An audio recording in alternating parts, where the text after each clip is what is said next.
Numericals based on series and parallel combination. ये सांस से लिया गया क्वेश्चन है। This question is taken from page number 44 and question number 50।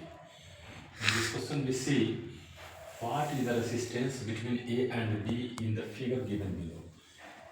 Book में ये फिगर दिया गया हुआ है। ये जो फिगर मैंने यहाँ ड्रॉ किया, this figure is taken from the book से लिया गया फिगर है। इस फिगर में हमको फाइंड आउट करना है कि ए और बी के बीच कितने टोटल इक्विवेलेंट रेजिस्टेंस है।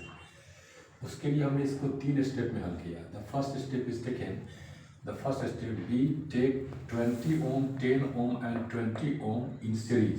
यहाँ देखते हैं कि यहाँ से करंट का डिस्ट्रीब्यूशन कहीं नहीं हो रहा है। जब करंट का डिस्ट्रीब्यूशन कहीं नहीं होता है तो हम इसको सीरीज में लेते हैं।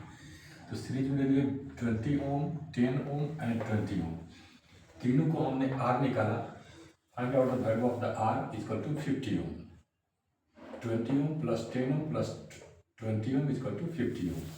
After that this convert into this type of figure. ये तीनों मिलकर के अब एक रेजिस्टेंस, इक्विवेलेंट रेजिस्टेंस हो गया, जो हो गया 50 ओम का। आफ्टर दैट यहाँ पर अब ये हमारा है और ये है। इस दोनों को हमने अब पैरेलल में, इस दोनों को पैरेलल में देना है, 30 ओम को और 50 ओम को, क्योंकि यहाँ से करंट का डिस्ट्रीब्यूशन हो रहा है। करंट का डिस्ट्रीब्यूशन जहाँ से होता है, इस बात को याद रखना है, वहाँ से हम कॉम्बिनेशन को पैरेलल में यूज करते हैं। In second step we use the parallel combination 50 ohm और 50 ओम एंड 30 ओम। 50 ओम और 30 ओम के लिए हमने क्या किया कि इसको पैरेलल में लिया। पैरेलल में लेने के बाद इसको सिंप्लीफाई किए। सिंप्लीफाई जैसे फ्रैक्शन का हम लोग जोड़ घटाव करते हैं, वैसे इसको सिंप्लीफाई कर दिए। After that the value of r is equal to 75/4। After that, this figure convert into this type of figure.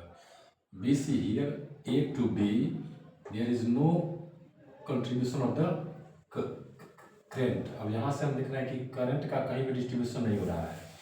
तो इसको और इसके तीन वैल्यू जो हमारे पास जो दिए हुए हैं रेजिस्टेंस के जो बचे हुए हैं, वो सभी को हमने क्या करना है कि सीरीज में फिर ले लेना है। तो सीरीज में लेने के लिए फिर R1 plus R2 plus R3 तीन तो हमारे पास रेजिस्टेंस है। और 20 ओम, 10 ओम एंड 10 ओम, 20 ओम और 75/4